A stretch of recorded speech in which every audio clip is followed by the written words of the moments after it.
Right now, as you read this, somewhere above the street, a crow is sitting on a wire watching you. You don't notice it, just like you don't notice any of the others. The pigeon at your feet, the neighbor's dog behind the fence, the cat in someone's window. Every single day you walk past dozens of animals and never hold your gaze on a single one for more than a second. But what if this whole time they've been watching you?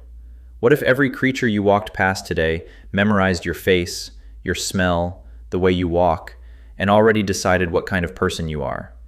It sounds like science fiction, but over the last 20 years, science has proven it again and again, experiment after experiment, and the answer is stranger than you're ready to accept. For any creature that survives alongside us, there's really only one question that matters. Is this human dangerous or not? And to answer it, knowing that there's a human in front of you isn't enough. You have to be able to tell people apart, to pick one specific person out of billions of lookalikes. You. And we'll start with the one you think is the dumbest, a pigeon. In 2011, Dalila Beauvais and her team at the University of Paris-Nanterre ran an experiment in an ordinary Paris park. They sent two women of the same age and build to feed wild pigeons. One stayed calm, the other chased the birds away. Within a few days, the pigeons had learned to keep their distance from the hostile woman and to let the kind one come close. Then the researchers swapped the women's coats, dressing the hostile one in the kind one's clothes and the other way around to throw the birds off. It didn't fool the pigeons for a second. They recognized the women by their faces, and switching the coats meant absolutely nothing to them.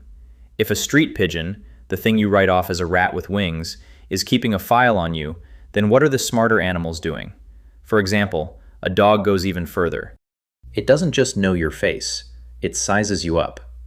In 2015, Corson Mueller and Ludwig Huber at the University of Veterinary Medicine in Vienna showed that on a touchscreen, a dog can tell an angry human face from a happy one, even with people it's seeing for the very first time. But here's where it gets to something you might not be ready for. That same year, at Kyoto University, a dog watched its owner struggle to open a box and ask two strangers for help. One of them helped, the other turned away. Then both strangers offered the dog a treat, and the dogs refused to take food from the person who had been cold to their owner. No one trained them to do this. They simply passed judgment. And the dog lying at your feet may well be deciding whether you're a good person based on how you treat everyone else. A dog forms an opinion about people in general. A cat does something narrower and far more personal. It builds a picture of one single human, its own. In 2013, Atsuko Saito at the University of Tokyo played cats' recordings of voices, first strangers, then the owner. The animals responded only to the owner, turning their ears, lifting their heads, picking their person out of all the rest without fail. And yet they didn't get up, didn't come over, didn't meow back. Scientists called it scientific proof of the famously aloof cat. But it isn't indifference. Your dog knows how people behave in general. Your cat knows how you behave, your voice, your footsteps, the habits it has quietly studied for years. This is the most personal kind of recognition there is. But knowing your own person is one thing. Remembering what mood you were in is another. And that's something horses can do. In 2018, Leanne Proops and Karen McComb at the University of Sussex showed horses a photograph of a person wearing either an angry or a happy expression.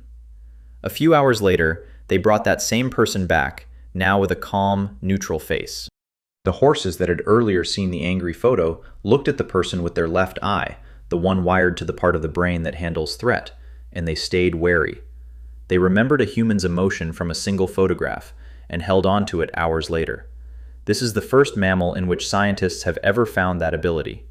A horse remembers not just your face, but the expression that was on it when you looked at it. And if you think that takes some special kind of intelligence, here's a sheep. The animal that became a synonym for mindless obedience. In 2017, Jenny Morton at the University of Cambridge taught 8 sheep to recognize human faces on a screen. Whose faces?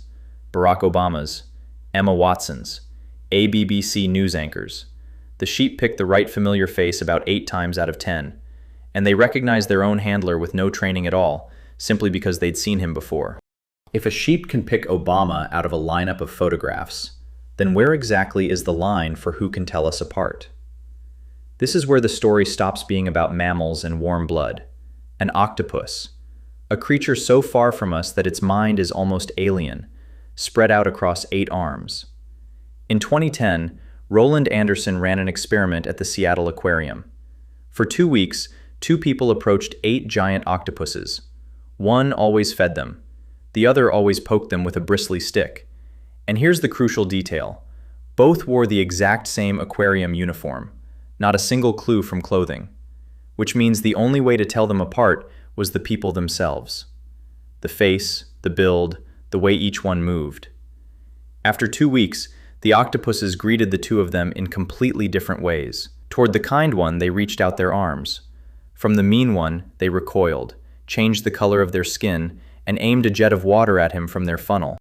An octopus has neither our brain nor our social life, and still it remembered which of 2 identical humans had hurt it. So it turns out that to recognize a specific person, you don't need a mind anything like ours.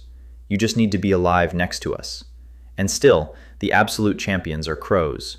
Let's go back to that bird on the wire. In 2006, John Marsliff at the University of Washington put on a rubber caveman mask, caught a few crows, banded them, and let them go safe and unharmed. From that moment on, anyone wearing that mask was their enemy. Crows dove at him, screamed, swooped down from above, even crows he had never caught. Parents passed the hatred of that face down to chicks that had never seen the original trapping. The grudge spread through the whole flock and grew year after year, and only after about 17 years did the face in the mask finally stop being a threat. Stop for a second. A bird with a brain the size of a walnut memorized one human face, told other crows about it, and held on to that for 17 years. But the most unsettling thing of all is what elephants can do. They tell apart not individual people, but entire peoples. In 2014, Karen McComb played elephants in Kenya's Amboseli National Park, the voices of men from 2 groups.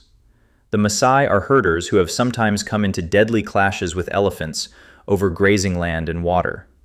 The Kamba are farmers, no threat to them at all. The words were the same, the tone calm.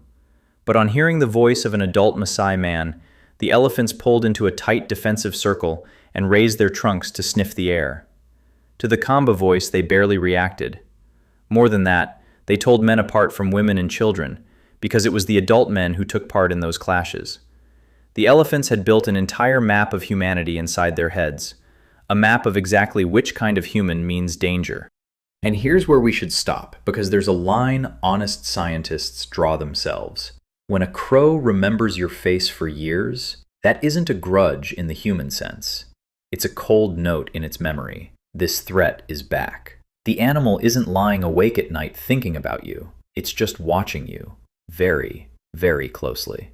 But sometimes, that attention turns into something that's hard to give a cold explanation for. In 2016, off the coast of California, a humpback whale got tangled in hundreds of feet of fishing line. The ropes cut into its body and dragged it down. A team of divers worked for nearly an hour with knives around an animal weighing tens of tons, a creature that could have killed any of them with a single movement. The whale held still the whole time, while strangers' hands cut ropes all over its body.